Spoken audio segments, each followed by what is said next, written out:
Quelque chose qui est important lorsque l'on écrit un texte, c'est la concordance des temps. Alors, ça va vous rappeler les cours de français au collège, mais ça reste très important. Et ça, je me rends compte parce que des fois, en tant qu'éditrice, je reçois des manuscrits et la concordance des temps n'est pas respectée. Alors, c'est quoi la concordance des temps? C'est ce qu'il fait que lorsque vous avez une action, on sait si elle est antérieure ou postérieure, donc si elle se passe avant ou après une autre action. Et parfois, vous pouvez avoir dans la même phrase deux éléments qui se passent l'un après l'autre ou l'un avant l'autre, et du coup qui se conjuguent différemment. Et si la conjugaison n'est pas bonne, et bien dans ce cas, le sens même de ce que vous racontez change. Globalement, quand vous écrivez au présent, c'est beaucoup plus facile de respecter la concordance des temps que quand vous écrivez au passé.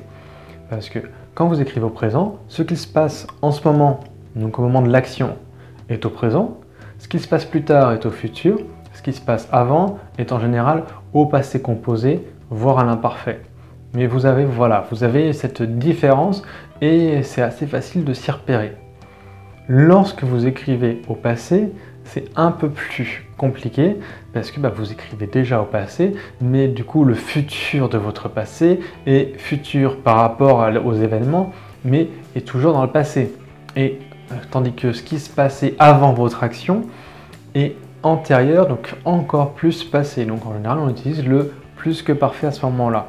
Et donc là, c'est toute une notion de temps qu'il faut maîtriser pour que le texte soit cohérent, parce que si on se trompe, d'une part, ça fait des fautes, et les fautes, c'est quelque chose qui ne passe pas ni vis-à-vis de vos lecteurs si vous publiez seul, ni vis-à-vis d'un éditeur. Donc faire des fautes de français, c'est très compliqué. Et surtout, ça peut, même si ce n'est pas une faute en termes de conjugaison, ça peut être une faute de sens. Je vais vous lire quelques phrases, d'un côté au présent, de l'autre au passé, pour que vous voyez les nuances que j'essaie d'appréhender. Donc ce sont juste des exemples, mais avec ces exemples, ça vous permet de vous situer, vous, est-ce que c'est très clair pour vous ce que je vais dire? Est-ce que ça ne l'est pas tout à fait? Et c'est une question à se poser, parce que si ça ne l'est pas tout à fait, notamment dans le côté passé, ça vaut vraiment la peine soit d'utiliser plutôt le présent dans un premier temps, soit de lire des textes au passé ou de réviser le fonctionnement du français sur ces notions-là. Parce que ce sont vraiment des thématiques là, linguistiques pures, mais vitales pour que votre texte soit compréhensible. Je commence. Alors, Jennifer sait ce qu'il se passera si elle se trompe. Donc on imagine que là, elle est en train de faire une potion. Et donc elle sait ce qu'il se passera. Donc elle a conscience dès maintenant d'un événement futur si elle se trompe. Et donc en gros, si elle rate la mixture qu'elle est en train de faire, elle sait qu'il y aura des conséquences désastreuses. Donc ça, elle en a déjà conscience. Au passé, ça donnerait Jennifer savait ce qu'il se passerait si elle se trompait. Donc là, vous voyez, les temps, on est tout au passé. Donc elle savait ce qu'il se passerait si elle se trompait. Je vais reprendre en présent passé pour faire la même phrase et juste en variant les temps, mettre des sens différents. Donc représent. Jennifer sait ce qu'il se passera si elle s'est trompée. Donc là, il y a une différence, c'est qu'elle sait toujours qu'il y aura une conséquence dans le futur si elle s'est trompée. Donc c'est-à-dire si elle a déjà fait une erreur. Donc peut-être qu'elle n'a pas pris les bons ingrédients, peut-être qu'elle n'a pas pris le bon rituel, peut-être qu'elle a déjà fait une erreur dans sa préparation. En tout cas, il y a une nuance par rapport à la phrase précédente qui est Jennifer sait ce qu'il se passera si elle se trompe. Parce que là, on a une notion d'antériorité. L'erreur, d'un côté, elle est à venir potentiellement, de l'autre côté, elle a déjà été faite. Et ça change le sens de votre phrase parce que ça change l'endroit où est la difficulté et où est le danger. Si je prends la même notion au passé, ça fait Jennifer savait ce qu'il se passerait si elle s'était trompée. Donc là, on passe au plus que parfait et on a la même notion d'antériorité entre le savait et le s'était trompé. Le plus que parfait est une sorte de passé composé du passé. Donc au lieu de dire elle a fait, elle avait fait. Donc voilà, on a cette antériorité qui est marquée là.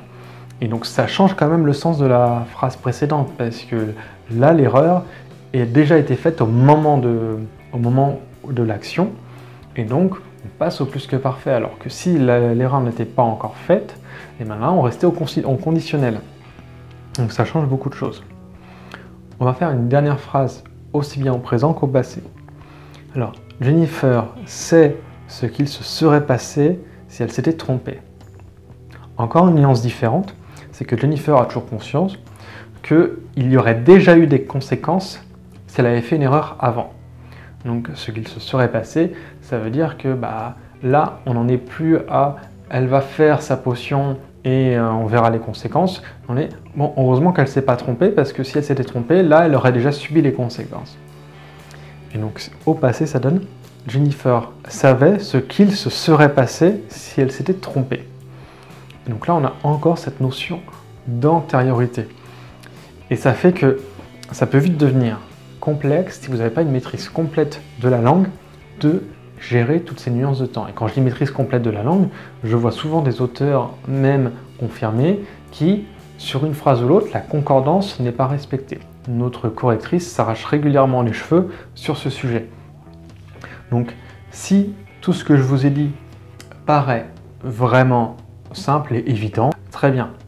Si ça ne l'est pas, là, je vous conseille soit de commencer par du temps présent, qui sera plus simple, qui n'est pas forcément une solution de facilité non plus, mais au moins ça fera que votre texte sera correct, et avec l'expérience, vous pourrez essayer de passer à un temps passé. Mais si c'est pas tout à fait clair, et si les nuances, vous ne les avez pas tout à fait saisies, vraiment, posez-vous la question, et voilà, essayez de ne pas prendre le risque, parce que c'est quelque chose qui se sentira une fois le manuscrit terminé. Et là, vous l'avez vu, et juste en faisant la même phrase, les mêmes verbes, le même ordre, et la potion, soit elle a déjà été faite, soit elle ne l'a pas encore été, soit on a de la pression qui arrive et du conflit qui arrive, soit on a du conflit qui s'est déjà résolu. Ça change tout. Et pourtant, c'est juste le choix des temps. Et ce qui fonctionne au présent, un peu plus simple, et important aussi au passé. Donc voilà, je vais mettre les phrases pour que vous puissiez les lire au calme, mais voyez vraiment la différence, et si ça vous paraît évident.